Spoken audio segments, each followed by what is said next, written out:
Welcome again to another edition of A Closer Look with Gary Gilbranson. I want to talk to you today about your mission in life.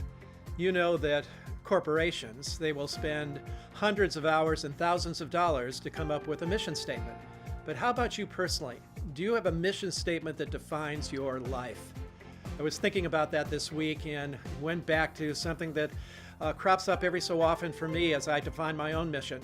It's a statement that a young missionary made in a journal that he left behind for us to read over the years. His name was Jim Elliot.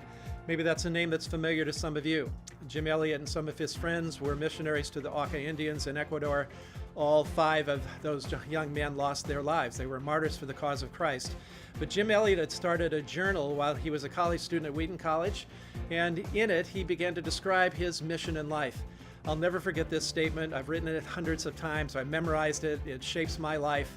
Only one life will soon be passed, and only what's done for Christ will last. That's a mission. That's a mission statement. It's something that describes a life that's going to go on living after that person is gone, which is exactly what happened with Jim Elliot.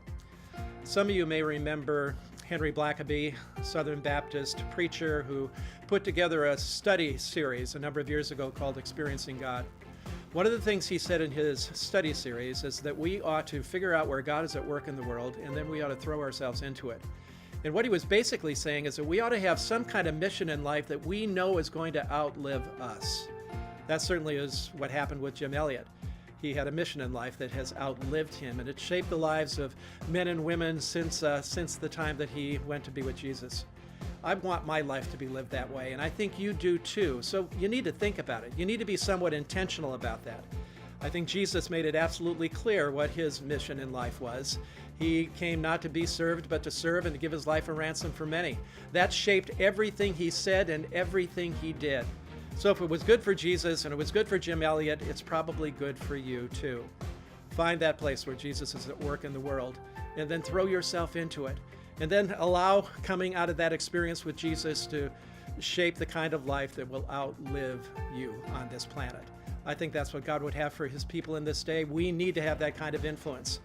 Again, I'm reflecting on what's taken place in our culture over the last couple of weeks as we're remembering Billy Graham, an individual who lived with a unique passion to see people come to know Jesus, and it was a single-minded passion. He never wavered from that in his whole lifetime.